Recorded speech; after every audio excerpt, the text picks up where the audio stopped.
حضرت محبوب علی چشتی بابا دامت برکاتہم العالیہ والقدسیہ آج جلوہ ہے۔ ہم تمام ٹیم کی جانب سے حضرت کا شکریہ ادا کرتے ہیں کہ آپ نے اپنے قیمتی وقتوں میں سے کچھ وقت نکال کر چینل کو دیا ہے۔ آپ کی ذات محتاج تعارف نہیں ہے، ہر کوئی جانتا ہے، اور الحمدللہ آپ بہت اچھے کام انجام دے رہے ہیں۔ حضرت کچھ سوالات ہیں جو ہم آپ کی خدمت میں پیش کریں، اور آپ ہمارے ناظرین کو امید ہے بے شک کہ آپ بہت اچھے جوابات عنایت فرمائیں گے۔ تو سب سے پہلا سوال تو آپ ہی کی ذات کے تعلق سے ہے کہ آپ کی ابتدائی تعلیم کہاں سے اور کب سے ہوئی؟ جی الحمدللہ ان تعریفوں کے لائق تو نہیں کہ جو آپ نے میرے لیے کی، تمام تعریف اللہ رب العزت کے لیے، اس کے پیارے حبیب حضرت محمد مصطفیٰ صلی اللہ علیہ وسلم اور محبوبین اولیاء کرام کے لیے، اہل بیت کے لیے۔ لیکن یہ کہ میری پیدائش ہی بزرگوں کے ولیوں کے خاندان میں ہوئی، اور ایک خانقاہی نظام بچپن سے ہی ملا دیکھنے کے لیے الحمدللہ۔ تو دینی اور دنیاوی دونوں تعلیمات سے اللہ رب العزت نے سرفراز فرمایا۔ میں بی ایس سی الیکٹرانکس اور ایم سی اے تک پڑھا، اور ہمارے جو والد اور پیر و مرشد حضرت خواجہ خیر الدین صاحب چشتی ہے، اور ان سے ہم نے دینی تعلیم بھی حاصل کی۔ ہمارے دوسرے اساتذہ بھی ہے، وہاں پہ مسجد ہے، درگاہ ہے، مدرسہ ہے، تو الحمدللہ دینی دنیاوی دونوں تعلیمات ملی۔ اور فکر اس بات کی بھی تھی کہ الحمدللہ پہلے سے ہی کہ اہل سنت والجماعت اور ہمارے صوفیاء کرام اولیاء کرام کا جو مشرب ہے اس کو ہم کس طریقے سے آگے بڑھائیں، اور اتفاق اتحاد محبت کے ساتھ اس میں ہم ان کی بھلائی کے لیے، قوم کی بھلائی کے لیے کس طریقے سے کام کیا جائے، اس کی تعلیم سمجھ لو کہ بچپن سے ہی الحمدللہ اللہ نے وہ عطا فرمائی۔ جی جی حضرت، آپ جس خانوادے سے ہے اور جس سلسلے سے، تو اس خانوادے کا اور اس سلسلے کا تعارف بھی آپ ہمارے ناظرین کو فرمائیں۔ جی الحمدللہ اللہ کا فضل و کرم یہ رہا کہ سلسلہ علیہ چشتیہ سے حضرت خواجہ نصیر الدین چراغ دہلوی کے جو جانشین ہوئے، احمد آباد میں حضرت خواجہ شیخ مظہر اللہ الصمد شیخ محمد چشتی، اور ان کے بعد حضرت خواجہ شیخ یحییٰ مدنی رضی اللہ تعالیٰ عنہ، اور اس کے بعد آئے خواجہ فخر الدین فخر عالم۔ اور خواجہ فخر الدین فخر عالم سلسلہ علیہ چشتیہ کی ایک ایسی ہستی ہے کہ آج بھی الحمدللہ پاکستان میں بھی تم دیکھو تو پیر مہر علی شاہ سے لے کر جتنے بھی شیخ سلیمان تونسوی سے لے کر یہاں تک کہ زامبیہ میں 2004 کے عرصے میں میری ملاقات جب شیخ الاسلام حضرت سید مدنی میاں صاحب سے ہوئی تھی، تو انہوں نے بھی یہ فرمایا تھا کہ سلسلہ علیہ فخریہ سے ایک اجازت جو ہے وہ اعلیٰ حضرت اشرفی میاں صاحب کو بھی ملی تھی الحمدللہ۔ تو وہاں پہ ہم مطلب مل جاتے ہیں سلاسل وہ حساب سے۔ تو فخریہ سلسلے سے چشتیہ، قادریہ، نقشبندیہ اور سہروردیہ چاروں سلسلے خواجہ فخر الدین فخر عالم سے ہی چلے آئے، اور پھر اس طریقے سے الحمدللہ وہ ہمارے بزرگوں سے پھر وہ سلسلہ مجھ تک پہنچا۔ جی جی جی حضرت، یہ آپ جس مقام پہ پہنچے کہ ہر ایک کی زبان پر آپ کا نام ہے، چھوٹا ہو یا بڑا، اپنا ہو یا بیگانہ، ہر ایک آپ کا ذکر کرتا ہے، تو آپ اس مقام تک کیسے پہنچے؟ بس وہ ناچیز ہو اخلاص کے ساتھ قوم کی کیسے ایمانداری سے خدمت کی جائے، اور سب کی بھلائی کے لیے، انسانیت کی بھلائی کے لیے، کیونکہ صوفی تو وہی ہوتا ہے کہ اس کو بچپن سے ہی وہ تعلیم دی جاتی ہے کہ تمہارے پاس اگر کوئی انسان آئے تو یہ مت دیکھو کہ اس کی ذات پات کیا ہے، وہ کون ہے، اس کا حسب و نسب کیا ہے، کہاں سے آیا ہے۔ اللہ تبارک و تعالیٰ نے ایک مخلوق کو، ایک انسان کو آپ کے پاس بھیجا ہے، اور اس کی زندگی کو تم کتنے اچھے سے تم اس کی کچھ خدمت کر سکو، یا اس کے چہرے پہ تم خوشیاں لا سکو، اس کے لیے کام کرنا ہے۔ تو تھوڑا میرا رویہ جو تھا وہ مختلف ضرور رہا ہے، کیونکہ مجھے سمندر کے جو موجیں ہوتی ہے جدھر چلتی ہے ادھر چلنے کی عادت نہیں ہے، لیکن اس سے تھوڑی الگ روش اختیار کرنے کی پہلے سے ہی کچھ اسٹرینج اور ایڈونچر کرنے کا شوق بھی رہا ہے، لیکن وہ ایسا ہونا چاہیے کہ جو قوم کی بھلائی کے لیے ہونا چاہیے۔ یہی سبب تھا کہ سجادہ نشین میرے بہت کم عمر میں ہو گیا، میں 22 سال میں، والد صاحب کا انتقال بھی چھوٹی عمر میں ہو گیا تھا، والدہ کا بھی، تو دور یتیم بھی کہہ سکتے ہیں مجھے۔ اور پھر اس کے بعد بڑے بھائی صاحب تھے سجادہ نشین ہوئے، ان کا ایکسیڈنٹ ہو گیا، تو سوچا نہیں تھا کہ اتنی کم عمر میں 21 سال کی عمر میں میرے ہاتھ میں سجادگی آ جائے گی، تو اتنی کم عمر میں یہ ذمہ داری میں نے سنبھالی، اور جو ہمارے والد اور دادے باؤ کی جو مریدین تھے وہ افریقہ میں، یوروپ میں، پوری دنیا میں پھیلے ہوئے تھے. تو اس لحاظ سے سوچا تو یہ تھا کہ وہ ٹاپ کیا تھا یونیورسٹی میں تو وہ الگ فیلڈ میں جانا ہوگا، پھر اس میں آنا پڑا. لیکن اس کے بعد جب میں لنڈن میرا جانے کا ہوا، وہاں پہ میں نے سوچا کہ دوسری ساری ٹی ویاں چل رہی ہے، پیس ٹی وی چلتی ہے، یہ ٹی وی چلتی ہے، الگ الگ جو بدعقیدوں کی ٹی ویاں چینل چلتی ہے، اور جو ہمارا نیا جنریشن ہے اب اکثر ٹی وی میں دیکھتا ہے. شوکت علی بابا صاحب نے بہت اچھا اس دن بتایا تھا.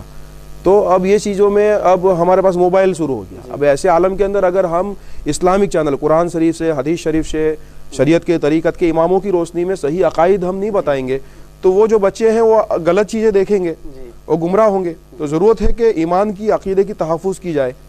اور کیونکہ میں الیکٹرانکس میں ڈگری حاصل کیا ہے تو مجھے یہ سب معاملے بھی پتہ تھے. مدنی میاں صاحب نے جب یہ فتویٰ دیا تھا ٹیلی ویژن والا تو سب سے پہلے میں نے تائید کی تھی. 99 میں میرا اس کے اوپر پوری تقریر ہے، اور میں نے ایسے ویسے نہیں بولا تھا. وقال لهم نبیہم ان آیت ملکہ ان یاتیکم التابوت فیہ سکینۃ من ربکم والی جو پوری آیت ہے کہ تابوت سکینہ میں اللہ تعالیٰ نے آدم علیہ السلام کو مقام مغرب شمس پر جبرائیل علیہ السلام کے ساتھ انبیاء علیہ السلام کے تصاویر بھیجے تھے، جو یہ ہاتھ سے پینٹنگ کے نہیں ہوئے تھے جیسے یہ کیمرہ میں ہوتے ہیں اس طریقے کے. اور وہ سکندر ذوالقرنین نے حضرت دانیال علیہ السلام کو دیے تھے، اور وہ شاہ ہرکل کے پاس آئے تھے. اور صدیق اکبر نے پوری ایک جماعت ان کو جب دین دینے کے لیے بھیجی تھی تو شاہ ہرکل بادشاہ نے صحابہ کرام کو تصویریں دکھائی تھی آدم علیہ السلام سے لے کے یہاں تک کہ حضرت محمد مصطفیٰ صلی اللہ علیہ وسلم کی. وہ شواہد النبوت میں حضرت مولانا عبدالرحمن جامی نقشبندی نے لکھا ہے. اور وہ دیکھ کر صحابہ کرام تعظیم کے لیے کھڑے ہو گئے تھے اور آنسو لے آئے تھے. تو وہ پورا کانسیپٹ تھا جو حضرت شیخ الاسلام نے فتویٰ دیا تھا. اس کے مد نظر اب جب پوری سائنس اور ٹیکنالوجی کا زمانہ ہے، آج ایک نارتھ کوریا ایک بھرو جلے کا ہے لیکن امریکہ کو دھمکی دے پاتا ہے. کیوں؟ اس کے پاس میسائل ٹیکنالوجی ہے، نیوکلیر ٹیکنالوجی ہے، پورا سیٹلائٹ کا زمانہ ہے. اور اسی سے اب یہ جنگ ہو رہے ہیں، آنے والے جنگ بھی اسی سے ہوں گے اور تحفظ بھی اسی سے ہوگا. آج عرب کے ہمارے اتنے سارے ملک ہیں، اسلامی اتنے سارے ملک ہیں، پیچھے کیوں پڑ رہے ہیں؟ کیونکہ سائنس نہیں ہے، ٹیکنالوجی ہے. لاکھوں لوگ مارے گئے. اگر ان کے پاس تحفظ کے لیے اچھے اسلحہ ہوتے، ٹیکنالوجی ہوتی، سائنس ہوتا، ریسرچ ہوتا تو یہ حال نہیں ہوتا ہمارا. اسی وجہ سے ہمارا حال ہوا. ہمارا آقا نامدار صلی اللہ علیہ وسلم نے فرمایا تھا کہ چین تک علم حاصل کرنے کے لیے جاؤ، لیکن ہم نے وہ نہیں کیا. اور افسوس کہ ہمارے کچھ علماء جو تنگ نظری والے بالکل جو چھوٹے چھوٹے مسئلوں میں نا اتفاقیاں ڈالتے ہیں، جبکہ اللہ کے رسول صلی اللہ علیہ وسلم نے صاف فرما دیا ہے کہ فروعی مسائل میں الاختلاف الامتی رحمت، میری امت کا فقہ اختلاف رحمت ہے. جو رحمت ہے اس کو جہمت بنا کر اندر نا اتفاقیاں کیسے ڈالنا.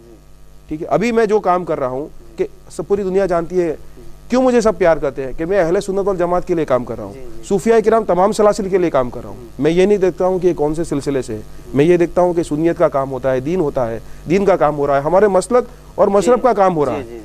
اتنا ہی وقت اگر میں اپنے مریدوں پہ دیتا یا اپنے سلسلے پہ دیتا تو میں اس کو کہیں جانا اور آگے بڑھا سکتا تھا. وہ اس کو میں سائڈ پہ رکھ کے اس پہ پورا دھیان میں نہیں دے پا رہا ہوں.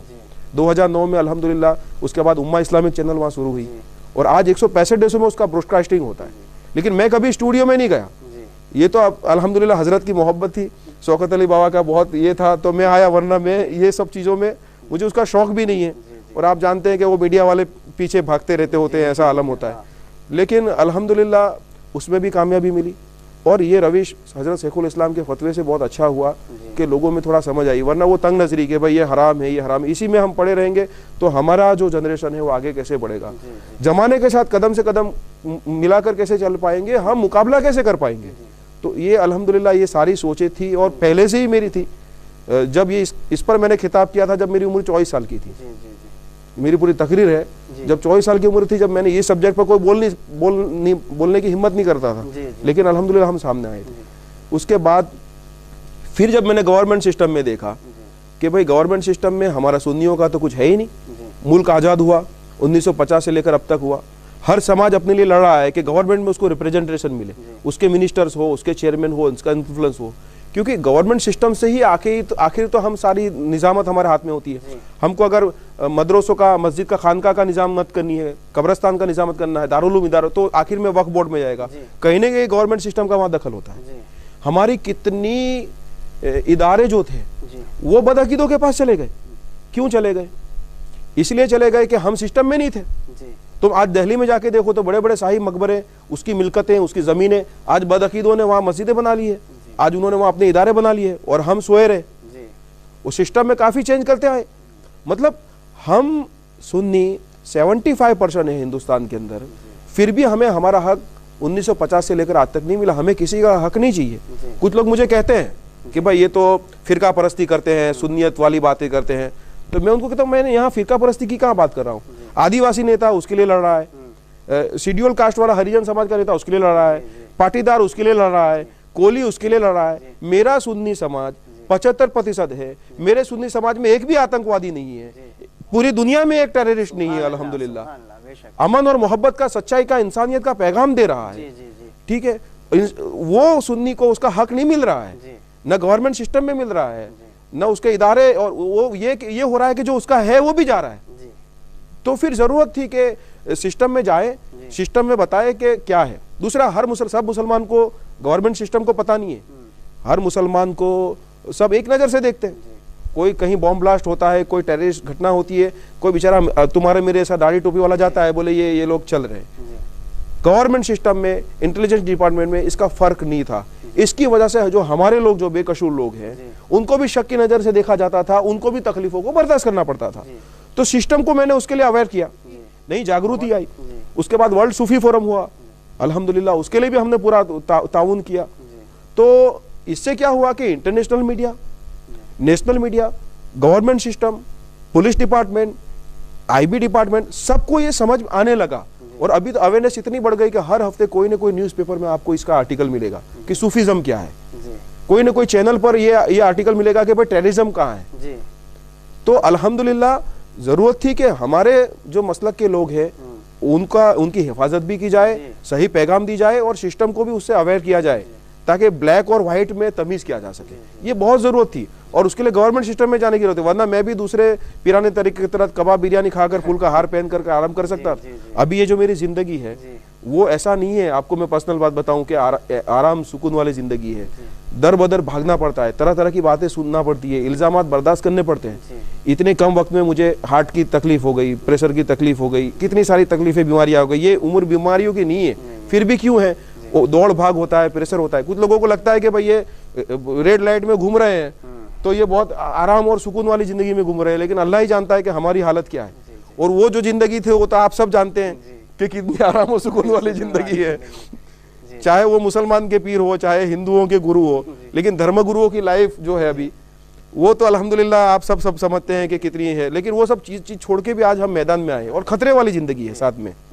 تو اس کے پیچھے ایک فکر یہ ہوتی ہے. شروعات میں مجھے بہت تکلیفیں برداشت کرنی پڑی, لیکن الحمدللہ جب قوم کو پتہ چلا کہ بھائی جس ایمانداری کے ساتھ ہم کام کر رہے ہیں, حج کمیٹی میں بھی تھے, ابھی فائنانس بورڈ میں بھی ہے, تو الحمدللہ یہی ایک وجہ تھی کہ لوگوں کا محبت ملا, اور ہندو سماج کو بھی سمجھ میں آیا. آپ جو کہتے ہیں نا کہ غیر کے بھی زبان پہ ہے, اس کی وجہ سے کہ ان کو بھی سمجھ میں آیا کہ نہیں, یہ انسانیت کا, پیار کا, محبت کا, امن کا, سدبھاونا کا, بھائی چارہ کا پیغام دے رہے ہیں. اور در حقیقت میں یہی تو پیغام ہمارے بزرگوں کا تھا, جو خواجہ معین الدین چشتی اجمیری رضی اللہ تعالیٰ عنہ کا, کہ نظام الدین محبوب الہی یا مخدوم جہانگیر اشرف سمنانی رضی اللہ عنہ کا تھا. یہ سارے بزرگوں نے یہی پیار, محبت, امن اور انسانیت کا تو پیغام دیا.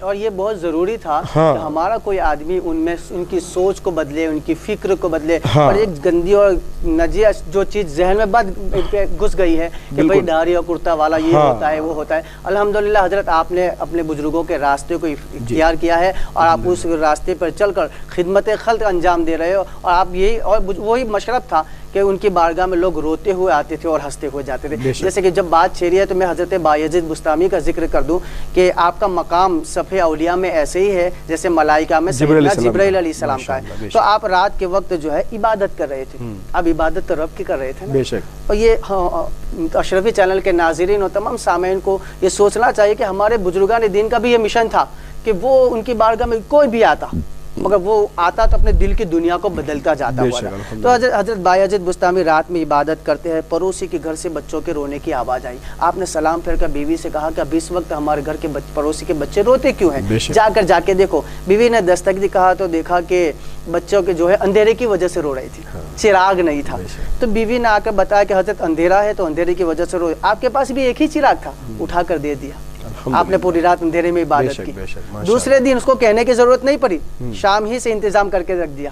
تیسرے دن جب چراغ لے کر حضرت بایزید بستامی پہنچے تو وہ پوری فیملی نے کہا حضرت رکیے، آپ کے چراغ نے ہمارے گھر کو روشن کر دیا اور آپ کے اخلاق نے ہمارے دل کو روشن کر چل رہے ہیں۔ حضرت بہت اچھی بات ہے آپ نے ہمارے ناظرین اور سامعین کے بتائی۔ حضرت ابھی فی الحال اہل سنت والجماعت کے لیے آپ کیا خدمت انجام دے رہے ہیں؟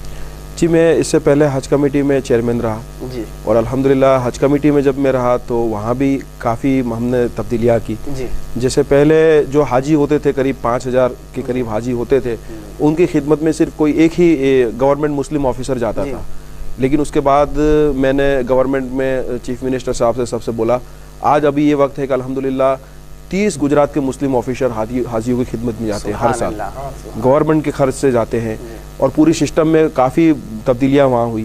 اس کے بعد ابھی میں minority finance and development corporation کا بھی چیئرمین ہوں، ساتھ میں گجرات کا جو ہینڈیکیپ ڈیولپمنٹ کارپوریشن ہے، یعنی جو بھی اپاہج ہے چاہے وہ کسی بھی دھرم کا ہو، وہ سارا اس کو ایجوکیشن اور روزگاری دینے کا ڈپارٹمنٹ وہ میرے پاس ہے۔ تو وہاں ابھی ہم نے کافی 100 سے زیادہ بچوں کو ہم نے جو زیادہ تر مسلم سماج کے ہیں ان کو ہم نے ڈاکٹر بننے کے لیے اور ہائر ایجوکیشن کے لیے فورن بھیجا، اور اس طریقے سے ہم پڑھائی کے لیے اور روزگاری کے لیے قریب میں نے یہ سال 7 کروڑ روپیہ جتنا جو اپنے مسلمانوں کو روزگاری کے لیے یہ پیسہ دیا یہ سال میں، اور آنے والے وقت میں بھی ہم انشاءاللہ وہ فائنینشیل ہیلپ بھی جتنی دے سکیں ان کی روزگاری کے لیے، ان کے ایجوکیشن کے لیے، تاکہ ان کی زندگیوں میں خوشحالی آ سکے۔ تو اس کے لیے پوری محنت ہے۔ اور 2001 میں جو ارتھ کویک ہوا تھا اور 2002 کے دنگوں میں جو ہیلپ گورنمنٹ کی طرف سے ہوئی تھی اس کا جو قرض ہے قریب 32 کروڑ روپیہ ہو گیا تھا۔ تو ابھی ہم نے چند مہینے 2 مہینے پہلے ہی چیف منسٹر سے کہہ کر وہ پورا 32 کروڑ روپے کا وہ بھی معاف کرا دیا۔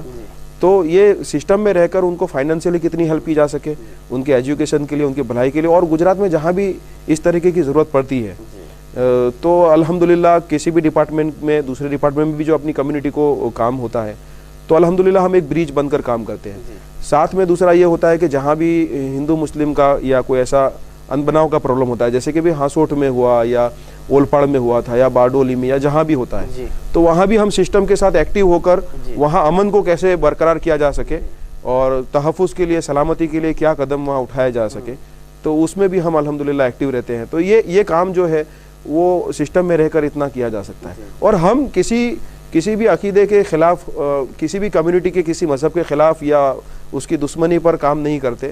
قرآن شریف نے تو یہ کہا ہے کہ لا اکراہ فی الدین، مذہب میں کسی کے ساتھ زبردستی مت کرو، لکم دینکم ولی دین، تمہیں تمہارا دین مبارک، مجھے میرا دین۔ تو اس طریقے سے ہم یہ نہیں چاہتے، لیکن سنیت کی بات ہم اس لیے کرتے ہیں کیونکہ سنیت کے ساتھ جو ہے وہ ناانصافی ہوئی ہے 1950 سے لے کر آج تک، اس کا حق نہیں ملا ہے، نہ سسٹم میں ملا ہے نہ گراؤنڈ لیول پر ملا ہے، تو اس کے لیے اس کے حقوق دلانے کے لیے ہم کام کرتے ہیں، لیکن ہم یہ نہیں کہتے کہ اس کا حق بھی ہمیں دے دو، جس کا جو حق ہے اسے اس کا حق ملے، لیکن ہمیں جو ہمارا حق ہے وہ ہمیں ملنا چاہیے۔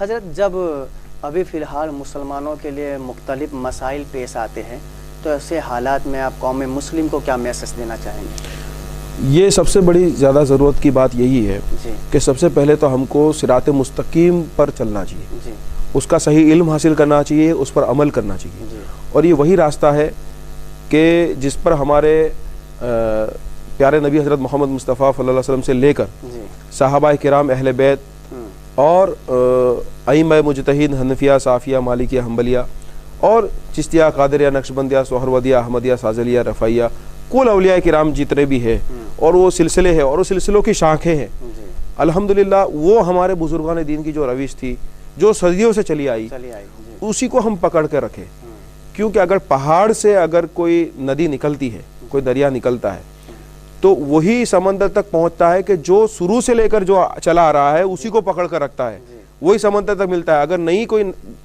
ساکھ بنتی ہے تو پھر وہ گمراہ ہو جاتے ہیں۔ اسی طریقے سے آج کل جتنے جو نئے نئے عقیدے اور نئی نئی چیزیں، یہ خاص طور پہ یہ پچھلی صدی میں نئے نئے آئے ہیں، اس سے پہلے تو کوئی خاص تھے نہیں، تو اس کو پہچانے، اور ہم کو خاص طور پہ محبوب سبحانی غوث اعظم جیلانی اور خواجہ معین الدین چشتی اجمیری رضی اللہ عنہم اور دیگر بزرگان دین جو ہمارا اولیاء کرام ہیں، وہ جو راہ لے کر انہوں نے جو پیغام دیا اور انسانیت کا پیغام انہوں نے دیا۔ میں اکثر کہتا ہوں کہ بھئی فرانس میں بھی 10% مسلمان ہیں، حالانکہ وہاں 1 سال بھی ہم نے حکومت نہیں کی، ہندوستان میں 750 سال حکومت کرنے کے بعد بھی 14% مسلمان ہیں، تو انہوں نے کبھی وہ تلواریں نہیں چلائی ہیں یہاں، کہ زبردستی نہیں کہا کہ تم یہ دین ایک ایسی چیز ہے کہ زبردستی تم تلوار رکھ کے کہو گے کہ بھائی یہ دین اختیار کر لو، ایسا نہیں ہوگا، ایسا نہیں کرنا چاہیے. ہم کو تو پیار محبت اور امن کا پیغام پہنچانا ہے. لکم دینکم ولی دین کے ساتھ تمہیں تمہارا دین مبارک، مجھے میرا دین مبارک، کو ایگزسٹنس کی بھاونا ہونی چاہیے. اور یہ لوگ جو کہہ رہے ہیں کہ بھائی یہاں بم بلاسٹ کرو یا سوسائڈ اٹیک کرو، یہ سارا قرآن اور حدیث کے خلاف ہے. رسول اللہ صلی اللہ علیہ وسلم کے ساتھ جنگ کرنے والے وہ صحابی ہو جاتے اگر وہ خودکشی نہیں کر لیتے، وہ زخموں کو برداشت نہیں کر پائے تو انہوں نے سوسائڈ کر لیا. تو جب رسول اللہ صلی اللہ علیہ وسلم کے ساتھ جنگ کر رہے ہیں پھر بھی وہ اگر سوسائڈ کیا تو وہ ان کا خاتمہ بالخیر نہیں ہوا. تو جو لوگ بے قصوروں کو مارتے ہیں، بچوں کو، بوڑھوں کو اور عورتوں کو تو مارنا اسلام میں قطعی منع کیا کہ کسی بھی مذہب کے ہو، کسی بھی دھرم کے ہو، ان کو بچے، بوڑھے، عورتوں کو ساتھ تو میدان جنگ میں بھی تم ان کو قتل مت کرو. تو پھر وہ اسلام سوسائڈ اٹیک کی اجازت کیسے دے سکتا ہے؟ اور جو اسلام انسان تو انسان جانوروں کے ساتھ محبت صلہ رحمی کی بات کر رہا ہے. حضور علیہ السلام کی بارگاہ میں پوچھا کہ یا رسول اللہ، ایک عورت نماز پڑھتی ہے، روزہ رکھتی ہے، حج کرتی ہے، سب کچھ کرتی ہے، مگر اس نے بلی کو مار دیا ہے. حضور نے فرمایا وہ جہنمی. اور وہ بھوکے کتے کو پانی پلا دیا وہ جنتی ہو گئی. یعنی یہ اخلاق حسنہ ہے. اور یہ جو اشرفی چینل الحمدللہ اسی امید کے ساتھ، مجھے تو پہلے سے ہی شوکت علی بابا آئے تھے اور ہم اس میں اس کو کرنے کے لیے ہم نے جو بھی کیا اللہ نے قبول کیا. لیکن کہنے کی بات کیا ہے کہ یہ چینل سب یہی کرنا ہے کہ کچھ چینلیں ایسی ہے کہ جو ایکسٹریمزم پھیلاتی ہے. ٹھیک ہے، تو ہم کو پیار اور محبت اور اسلام کا واقعی جو پیسفل میسج کیا ہے. ہمارے نبی صلی اللہ علیہ وسلم نے امن کے لیے، اخلاق کے لیے کیا کہا؟ ہندوستان کی تعریف کے لیے کہا کہ مجھے ہندوستان سے خوشبو آ رہی ہے. ٹھیک ہے، اب یہ باتیں جب میں بتاتا ہوں ان کو، ہندو سماج کے لوگوں کو، تو وہ بھی خوش ہو جاتے ہیں کہ بھائی ان کے نبی صلی اللہ علیہ وسلم نے 1400 سال پہلے عرب کے ریگستان میں یہ کہا کہ مجھے ہندوستان سے امن کی خوشبو آ رہی ہے. تو ہم تو کہتے ہیں سارے جہاں سے اچھا ہندوستان ہمارا، ہم بلبلے ہیں اس کے، یہ گلستہ ہمارا. تو اور حب الوطن صحبت من الایمان، تو ایمان کا شعبہ ہے. تو یہ ساری چیزیں جب ہم ان کو بتاتے ہیں تو وہ بھی ہم سے پیار کریں گے. ہم کو ضرورت ہے کہ ہمارے نبی صلی اللہ علیہ وسلم کے صحیح پیغام کو پہنچائیں. خواجہ معین الدین چشتی اجمیری کے صحیح پیغام کو ہم اگر پہنچائیں گے تو وہ بھی ہم سے پیار کریں گے، محبت کریں گے اور اخلاق کے ساتھ پیش آئیں گے. یہی انسانیت ہے، یہی صحیح پیغام ہے. اس پر ہمیں ابھی اب خاص چلنے کی ضرورت ہے. اور خاص طور پہ یہ نہ سمجھے کہ دین اور جو ہمارا مسلک ہے اور جو ہمارا صوفیوں کا پیغام ہے وہ پہنچانے کی ذمہ داری صرف سادات کرام یا پیران طریقت یا علماء کرام کی ہے. بلکہ میں یہ کہوں گا کہ اہل سنت والجماعت کا ہر شخص جو ہے اس کے لیے محنت کرے، ہر شخص اس کے لیے مبلغ بنے، اور ہر شخص علم حاصل کرے، عمل کرے اور دوسروں تک اس علم کو پہنچائے. تبھی یہ کام ہوگا. کہ جب غلط لوگ جو ہے وہ اتنی مشقت اور محنتیں کر رہے ہیں اور وہ گمراہیاں پھیلا رہے ہیں تو ہمارا حق راستہ ہے. اور تکلیف یہ ہوتی ہے کہ ہمارے لوگ یہی کہتے ہیں کہ بھائی وہ کر رہے ہیں، ہم کو کرنے کی کیا ضرورت ہے. نہیں، ہم اگر یہ عادت طے کر لیں گے کہ اپنی زندگی میں ہم کچھ صحیح علم حاصل کریں گے اور کم سے کم ایک انسان تک بھی پہنچائیں گے، ایک انسان تک بھی اس بات کو ہم پہنچائیں گے اور ایک انسان کو بھی ہم ذہن بدلنے کی کوشش کریں گے تو اس میں بہت بڑا انقلاب آ سکتا ہے. تو یہ بات محنت ہم سب کو کرنے کی ضرورت ہے. یہ نہ سمجھے کہ صرف کوئی ایک یا کچھ لوگ ہی جو اس کے لیے کام کر رہے ہیں وہ کام کریں. جی حضرت، جیسا کہ ابھی آپ نے ہمارے اس ادارے کی وزٹ کی، یہاں پر دنیاوی تعلیم بھی ہوتی ہے، دینی تعلیم بھی ہوتی ہے، گجراتی اور انگریزی دونوں تعلیمات ہوتی ہے. یہاں ہاسٹل بھی ہے، یہاں اسپتال بھی ہے. تو اس ادارے کے تعلق سے آپ ہمارے ناظرین کو کیا کہیں گے؟ جی الحمدللہ، ماشاءاللہ، یہ جو اشرفی مشن ہے حضور شیخ الاسلام اور خاص طور پہ شوکت علی جد و جہد کی ہے، یہ ان کی کئی سالوں کی محنت کا نتیجہ ہے. ایک گلستان بنتا ہے تو راتوں رات نہیں بن جاتا اور اس کے لیے کافی محنت، خون پسینہ ایک کرنا پڑتا ہے. یہ ان کی برسوں کی محنت رہی ہے اور اس کے لیے الحمدللہ وہ قابل داد ہے. اللہ تعالیٰ اس کی بہترین جزائے خیر انہیں عطا فرمائے، ان کی عمر میں برکت عطا فرمائے. تو یہ دین اور دنیا کا علم دونوں ہمارے لیے بہت ضروری ہے. یہی ہمارے رسول اللہ صلی اللہ علیہ وسلم کا پیغام ہے. تبھی ہم زمانے کے ساتھ قدم ملا کے چل سکیں گے، تبھی سماج کی بھلائی ہوگی، ہماری قوم کی بھلائی ہوگی، ہمارے آنے والی نسلوں کو ہم اچھی تعلیم دے پائیں گے. تعلیم، تنظیم اور تجارت تینوں چیزیں بہت ضرورت ہے. تو سارا کام یہاں ہو رہا ہے. دین اور دنیا دونوں کا اکٹھا ہے الحمدللہ. مرج البحرین یلتقیان بینہما برزخ لا یبغیان. تو دونوں دین اور دنیا، دونوں سمندر جو ہے وہ دونوں کا ہونا ضروری ہے، دونوں کا اپنا اپنی جگہ پر مقام ہے. تو یہ کام بہت اچھے سے سسٹم ہو رہا ہے. ساتھ میں ہاسپٹل کے اندر بیماروں کی خدمت بھی ہو رہی ہے. یہ تو بہت بڑا ثواب کا کام ہے، نیکی کا کام ہے الحمدللہ. تو یہ بہت اچھا کام ہو رہا ہے. ہم دعا کرتے ہیں کہ اس میں اور بھی آگے بڑھے, اور گورنمنٹ سسٹم کے تھرو اور بھی اگر اس میں انشاءاللہ جو بھی امداد کی ضرورت ہے, میری باوا صاحب سے بات ہوئی ہے, آج ہم نے پورا جائزہ بھی لیا, اور اس میں اگر کچھ جہاں کچھ رکاوٹیں ہیں اس کے بارے میں بھی ہم نے جانکاریاں لی, تو انشاءاللہ اس کو کیسے پوری کی جا سکے, اور مطلب لوگوں کی بھلائی کے لیے, جو ضرورت مند ہیں ان کی بھلائی کے لیے ہم کیا کام کر سکے, وہ انشاءاللہ ہم پورا اس کے لیے کام کریں گے انشاءاللہ. حضرت یہ آخری سوال ہے, اشرفی چینل کے ذریعے اہل سنت والجماعت کو اشرفی چینل کے تعلق سے آپ کیا میسج دیں گے؟ بس یہی بات ہے کہ الحمدللہ ہم مشربی اختلافات میں نہ جائیں, اور یہ نہ سمجھے کہ بھائی اشرفی چینل ہے تو یہ صرف اشرفی سلسلے کی چینل ہے, بلکہ چشتی, قادری, نقشبندی, اشرفی, رضوی, سہروردی, رفاعی, جو بھی سلسلے کے اہل سنت والجماعت ہیں ان کو یہ سمجھنا چاہیے کہ یہ اہل سنت والجماعت کا ایک شعار ہے, اور اہل سنت والجماعت کا ایک مشن ہے. جیسے بدعقیدہ ہے, بدعقیدہ کی طرف سے اگر کوئی ایسی چینل چلتی ہے یا کرتی ہے تو وہ یہ نہیں سمجھتے کہ بھائی یہ فلاں مولوی کا گروپ چلا رہا ہے یا فلاں چلا رہا ہے, ایسا نہ سمجھے, بلکہ اس کو اپنا ہی سمجھے اور اس کو تعاون فرمائے, اس کو ہیلپ کرے, کیونکہ اسی کے ذریعے ہم بزرگان دین کے صحیح پیغام ہم پہنچا پائیں گے. آنے والے نسلوں کے ایمان کے تحفظ کے لیے, ان کے عقائد کے تحفظ کے لیے, ان کی تعلیم, تنظیم, تجارت کے لیے ہم صحیح پیغام ان تک پہنچا پائیں گے, اور یہ اس کے لیے ہم کو امداد کرنے کے لیے سسٹم میں آنے کی بہت ضرورت ہے. اور یہ اس کے لیے اگر ہم جو بھی نیک کام کریں گے, اس کے تعاون کے لیے, خیر اور صحیح پیغام پہنچانے کے لیے جو بھی تعاون کریں گے, تو اللہ تبارک و تعالی ہمیں اس کا دنیا اور آخرت میں انشاءاللہ ضرور اس کا بہترین اجر عطا فرمانے والا ہے. تو وہ اجر ملے گا ہی دنیا میں. اگر تم نے کچھ کام کیا ہوگا, بھلے ہی دنیا میں کوئی لوگ تمہاری تعریف نہ کر پائے یا اس کا کوئی بدلہ نہیں دے سکے, لیکن خالق اس کا بدلہ ہمیں ضرور دے گا. اس نیت کے ساتھ یہ چینل کو ہم آگے پہنچائے. میری تو پہلے سے ہی باوا صاحب سے کہا تھا کہ بھائی یہ بہت ضروری ہے ہمارے لیے, اور ہم دعا کرتے ہیں کہ اب یہ سیٹلائٹ سسٹم میں جائے. ابھی چند اسٹیٹس میں یہ جا رہا ہے, آنے والے وقت میں انشاءاللہ وہ دوسرے ملکوں میں بھی اس کا پیغام جائے گا, اور وہ ہمارے سنیت کا, غوث و خواجہ کا جو پیغام ہے وہ گھر گھر تک, ہر انسان تک انشاءاللہ پہنچائے گا, ایسی ہم امید کرتے ہیں. دعائیں خیر. حضرت آپ نے بہت اچھے جوابات عنایت فرمائے, دل مطمئن ہو گیا. تو آپ ہمارے تمام ناظرین و سامعین کے لیے دعا بھی فرما دیں. اعوذ باللہ من الشیطان الرجیم, بسم اللہ الرحمن الرحیم. استغفر اللہ ربی من کل ذنب واتوب الیہ واستغفر اللہ ان اللہ غفور رحیم. ربنا آتنا فی الدنیا حسنۃ وفی الآخرۃ حسنۃ وقنا عذاب النار وقنا عذاب القبر وقنا عذاب الحشر وقنا عذاب الفقر وقنا عذاب المیزان وقنا عذاب البلشرات. ربنا فاغفر لنا ذنوبنا وکفر عنا سیئاتنا وتوفنا مع الابرار.